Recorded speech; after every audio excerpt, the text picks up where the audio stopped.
You got your dream. I Can Only Imagine by Mercy Me, one of the most beloved songs of all time. You inspired millions of people. I Can Only Imagine did so well, more than 80 million. Is there more story to tell? Why are we doing this? That's $80 million? We did good. I mean, what do you think was going to happen?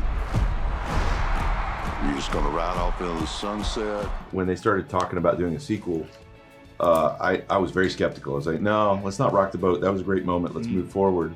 But they're like, have you heard about this song that Bart wrote called Even If, and his journey as a father? And I was like, oh, tell me more. So they got to the end of telling me the story, and they're like, it's kind of like the spiritual sequel to I Can Only Imagine. I was like, no, that's the actual sequel. I can get that greenlit tomorrow. Seems we find ourselves at the crossroads. First movie was really about fatherhood, but it's about Bart wrestling with his dad, that relationship. His father was abusive, and coming to terms with that. Now it's Bart as a dad of being like, nobody trained me how to do this job, and how do I give my kids what I was never given? Hey everybody, I'm Bart Millard from Mercy Me. I'm Fake Bart.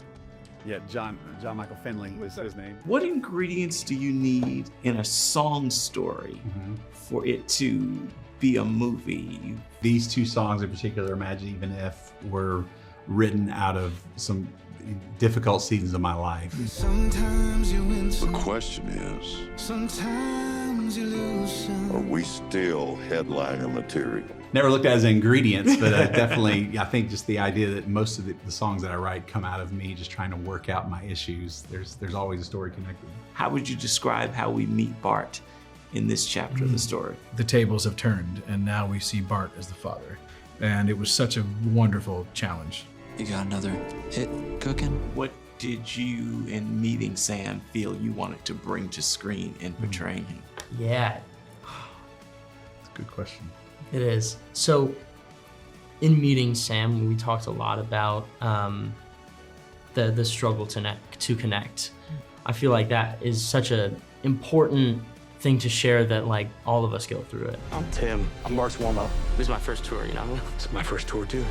Milo, naturally you see I Can Only Imagine the first go round, and now we're doing I Can Only Imagine 2. When you saw the first, was it something you thought, I'd love to do something with someday, or? I did it backwards. Oh, wow. I was offered a movie called I Can Only Imagine 2, and I'm like, I should probably watch the first one. I like that. I just want to write something that helps people. Through the pain we all go through. I get to meet and study and just become friends, close friends with Tim Timmons. And what a gift. Milo brings your character to life. When did you know, I don't know whether it was going through it, or when did you know that the story, your story, would be a story to share? I'm truly, I feel so seen by how he played me. I mean, just as a human, just watching him do what he did was just so encouraging to me. This tour is your dream. It's our dream. You play the wives. Take me into who they are. How would you describe the wife that you're playing?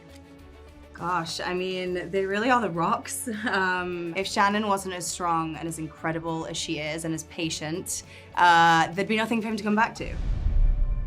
Worried I might break him. Or he just might fix you. There is an absolute, like, eagle-eye presence to her, where you're like, oh, you're not just go with the flow. Okay, I see. You make the flow. You are the flow.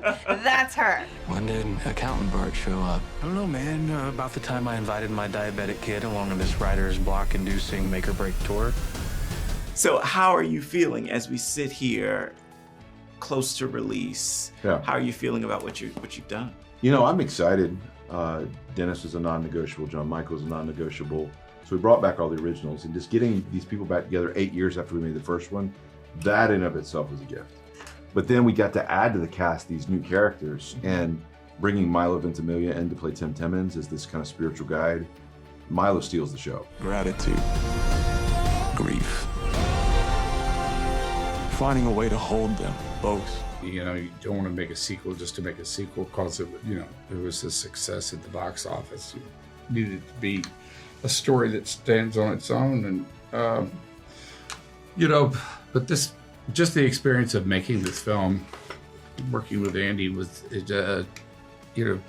it's really special to be a part of it. You will never understand what I'm going through. Even if, is it your it as well? It is one of my it as wells. Yeah. I want to write songs and prayers that that help us in the middle of hard things, not just pull us through with everything's great, God's good, but like that really help us pray well. So that's kind of my aim with all the songs that I put out, or how do we make an honest look at life and hold all the tensions. God is in fire.